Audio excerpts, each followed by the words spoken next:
Nima deymiz aka-ukalar, mushkuling oson bo'lsin ukajonim deymiz. Dilshod xalq dardi va taftish aro qiz, bir balolar hammasini qamab qo'yishibdi. Mushkuling oson bo'lsin ukam. Endi bilmayman qachon chiqarsam, bunaqa ayblovlar bilan menimcha qiyin-ov. Tim bo'li necha marta gapirgan edim. Qo'y aralashma. Qo'y aralashma. Mayli, mushkuling oson bo'lsin. Yaqinlariga sabr toqat.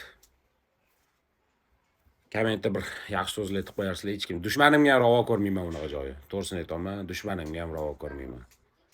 Yengilliklar bo'lsa, yana keyingi safar aytib chiqaman do'stlar. Jinoiy guruh yetakchisi, Taftish Uzning norasmiy rahbari 1988-yilda tug'ilgan G'ayrat Abirayev, jinoiy guruh a'zolari, muxbirlik lavozimlarida ishlagan 1992-yilda tug'ilgan Azizjon Yo'ldoshev, 2000-yilda tug'ilgan Sardor Hamidov, 2006-yilda tug'ilgan Marjona Ishquvvatova hamda 1998-yilda tug'ilgan Dilshod Nishonovlardir. Hozirda mazkur jinoiy guruh a'zolari Jinoyat kodeksining 139-moddasida nazarda tutilgan boshqa shaxsni sharmanda qiladigan uydirmalar tarqatib tuhmat qilish, 168-moddasida nazarda tutilgan firibgarlik, 165-moddasida nazarda tutilgan tovlamachilik, 244-6-moddasida nazarda tutilgan yolg'on axborot tarqatish jinoyatlarini sodir etganligi aniqlanib, ularning barchasi protsessual tartibda ushlangan.